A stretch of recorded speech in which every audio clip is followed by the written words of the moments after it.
अगर राम मंदिर किसी की वजह से बन रहा है तो सुप्रीम कोर्ट के आदेश की वजह से बन रहा है, और अगर सुप्रीम कोर्ट किसी के अंदर आता है तो भारत के संविधान के अंतर्गत आता है, और अगर भारत का संविधान किसी के अंतर्गत आता है तो वह है डॉक्टर अंबेडकर। को बड़े जोरों शोरों से लगाते कि जो राम को लाए हैं हम उनको लाएंगे, हालांकि राम को आप लेके आए या सुप्रीम कोर्ट के आदेश से आए।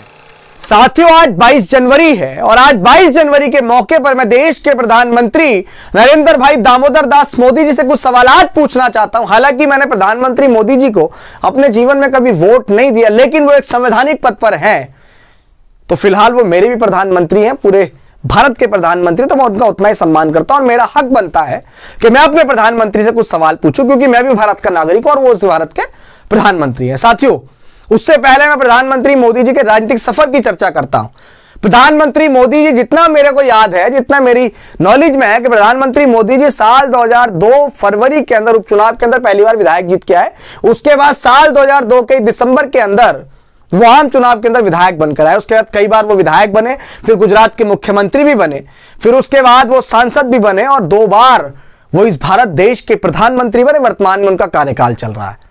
साथियों, जब वो विधायक बने तब भी उन्होंने भारत के संविधान की शपथ ली, जब वो गुजरात के मुख्यमंत्री बने तब भी उन्होंने भारत के संविधान की शपथ ली, जब वो सांसद बने और प्रधानमंत्री बने तब भी उन्होंने भारत के संविधान की शपथ ली। साथियों, भारत के संविधान की शपथ लेने पर उसके अंदर एक शब्द है धर्मनिरपेक्षता। मैं धर्मनिरपेक्षता के मायने आपके समक्ष रखना चाहता हूं। अब बड़ा ध्यान से सुनिएगा, धर्मनिरपेक्षता होता क्या है। धर्मनिरपेक्षता का मतलब है, यदि आप किसी एरिया के विधायक हैं तो उस कॉन्स्टिट्यूंसी के अंदर आने वाले जितने भी जाति धर्म पंथ समुदाय के लोग हैं, चाहे वो हिंदू मुस्लिम सिख ईसाई बौद्ध जैन पारसी अदर किसी भी जाति धर्म समुदाय से हैं, तो आप जितने हिंदू के हैं उतने ही तमाम और तमाम लोगों के विधायक हैं। ये धर्मनिरपेक्षता कहलाता है जब आप भारत के संविधान की शपथ लेते हैं। ऐसे ही जब आप सांसद बनते हैं, मुख्यमंत्री बनते हैं, प्रधानमंत्री बनते हैं, तो भी एजीटिव यही काम करता है। अब मेरा प्रधानमंत्री मोदी जी से पहला सवाल है कि मोदी जी, मैं लगातार आपके ट्विटर पोस्ट पढ़ रहा हूं, एक्स पे, जो अब एक्स बन चुका है, मैं उस पर लगातार आपके पोस्ट पढ़ रहा हूं कि आप राम मंदिर के प्राण प्रतिष्ठा को लेकर उसका तमाम प्रचार कर रहे हैं, उस पर भक्ति के वीडियोस डाल रहे हैं, उस पर कह रहे हैं कि भाई इन्होंने ये गाया, आप इनको सुनिए। हालांकि आज लोकतंत्र है, भारत का संविधान स्थापित है और धर्मनिरपेक्षता आपको भी आज़ादी देता है अपने हिसाब से किसी भी धर्म को मानने का। लेकिन जब आप भारत के संविधान की शपथ लेते हैं तो प्रधानमंत्री जी, आप एक संवैधानिक पद पे हैं, तो मेरा आपसे सवाल है कि जब किसी अदर कम्युनिटी के मुस्लिम बौद्ध जैन ईसाई पारसी और तमाम लोगों के जब बुद्धिज्म के बौद्ध मठ जब बनेंगे, तो क्या आप इतनी रुचि दिखाएंगे जितनी आप राम मंदिर के अंदर दिखा रहे हैं? मेरा सवाल है, क्योंकि आप मेरे प्रधानमंत्री हैं, मैं इस देश का नागरिक हूं और मैं आपसे सवाल पूछ सकता हूं, ये मेरा हक है।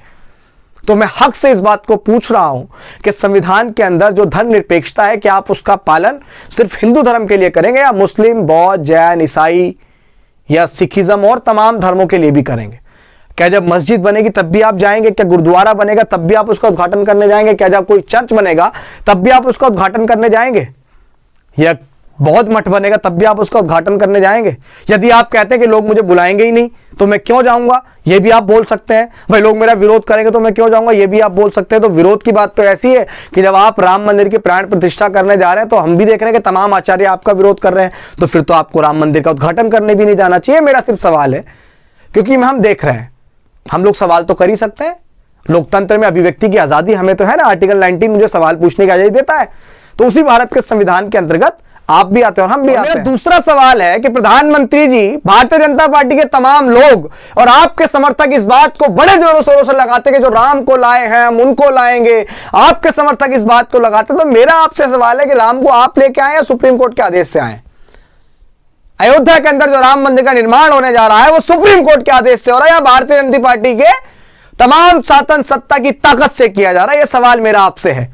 अगर आप कहते हैं कि सुप्रीम कोर्ट के आदेश से राम मंदिर बनाया जा रहा है, तो प्रधानमंत्री मोदी जी, आपके समर्थकों से कह दीजिए कि वो राम मंदिर का हवाला लेकर अपने आप का चुनाव प्रचार ना करें कि राम मंदिर हमारी वजह से बन रहा है। अगर राम मंदिर किसी की वजह से बन रहा है तो सुप्रीम कोर्ट के आदेश की वजह से बन रहा है, और अगर सुप्रीम कोर्ट किसी के अंदर आता है तो भारत के संविधान के अंतर्गत आता है, और अगर भारत का संविधान किसी के अंतर्गत आता है तो वह है डॉक्टर अंबेडकर। क्योंकि अगर डॉक्टर अंबेडकर नहीं होते तो भारत का संविधान नहीं होता, और अगर भारत का संविधान नहीं होता तो सुप्रीम कोर्ट नहीं होता, और अगर सुप्रीम कोर्ट नहीं होता तो आज राम मंदिर का भव्य निर्माण भी नहीं होता। तो अगर राम मंदिर आया है तो डॉक्टर अंबेडकर की वजह से आया है।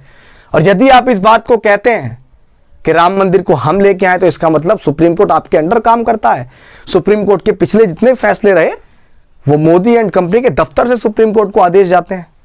और यदि ऐसा नहीं है तो फिर तमाम पार्टी के कार्यकर्ताओं से बोलिए कि ऐसा बोलना बंद कर दें। और अब मेरा सवाल लोकतंत्र के चौथे स्तंभ माने जाने वाले अपने मीडिया के साथियों से, पत्रकार बंधुओं से करना चाहता हूं कि मेरे पत्रकार बंधुओं, मित्रों, जिस तरीके से आज पूरे राम मंदिर निर्माण की चर्चा आप पूरी मीडिया के अंदर कर रहे हो, बड़ी खुशी से इस बात का गुणगान कर रहे हैं, तमाम अपने ट्वीट्स पे, पर्सनल रिपोर्ट्स पे, इंस्टाग्राम पोस्ट पे आप कर रहे हैं। ठीक है, धर्मनिरपेक्ष है, आप किसी भी धर्म को मानिए, आपको आजादी देता है, लेकिन मीडिया के अंदर जब आप हैं तो आपकी अलग एक जिम्मेदारी है। जब आप मीडिया के अंदर एंकरिंग करने जाते हैं तो आप किसी एक जाति और धर्म का चोला ओढ़ के मत जाइए। मेरा आपसे सवाल है कि जब उत्तर प्रदेश के अंदर बहुजन समाज पार्टी की सरकार आई और आदरणीय मायावती जी ने उत्तर प्रदेश के अंदर दलित प्रेरणा स्थलों का उद्घाटन किया, तब आपने बड़े प्रचार के साथ इस बात को गाया कि मायावती ने दलित प्रेरणा स्थल बना के पैसे को पानी की तरह बहा दिया, पत्थरों में लगा दिया। तो मेरा आपसे सवाल है पत्रकार बंधुओं, जिस राम मंदिर की चर्चा आज आप कर रहे हैं, क्या वो राम मंदिर रुई से बनाया जा रहा है? क्या वो राम मंदिरों में पत्थर नहीं लग रहा है?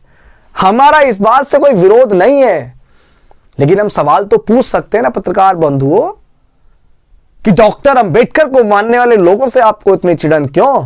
दलित प्रेरणा स्थल से आपको इतनी चिड़न क्यों? और अगर आपको पत्थरों पर पैसा बहाता हुआ आदरणीय मायावती जी का दिखा, तो पत्थरों पर पैसा बहाता हुआ इस सरकार का क्यों नहीं दिख रहा है? या जो भी इसमें पैसा लगा रहा है उनका क्यों नहीं दिख रहा? मैं इस बात को ऑथेंटिक नहीं कह रहा हूं कि सरकार ही इसमें पैसा लगा रही है, जो भी लगा रहा है, तो अब इस पर सवाल क्यों नहीं उठा रहे? बड़ी खुशी खुशी से वहां जा रहे हैं। चलिए ठीक है, इस बात की भी आजादी आपको भारत का संविधान देता है, और अब मेरी भी कुछ आजादी है, और अब मेरा भी कुछ धर्मनिरपेक्षता है। साथियों, डॉक्टर अंबेडकर ने 14 अक्टूबर 1956 को तथागत बुद्ध के धम्म को अपनाया, और तथागत बुद्ध के धम्म को अपनाकर उन्होंने 22 प्रतिज्ञाएं ली, और वो 22 प्रतिज्ञाएं क्या है तमाम लोग जानते हैं। और मैं आज भी एजिटिव डॉक्टर अंबेडकर का मानने वाला व्यक्ति हूं, मैं डॉक्टर अंबेडकर का अनुयायी हूं, तो मैं 22 प्रतिज्ञाओं का पालन भी करता हूं, और तमाम लोग जानते हैं कि 22 प्रतिज्ञाएं क्या है। मैं उम्मीद करता हूं मेरे द्वारा कही गई बातें आप तमाम लोग प्रधानमंत्री मोदी जी और मीडिया के बंधुओं, साथी, पत्रकारों तक जरूर पहुंचाएंगे, और मेरी बातों में अगर सत्यता है तो इस पर अपना विचार जरूर रखिएगा। बहुत बहुत धन्यवाद। जय भीम।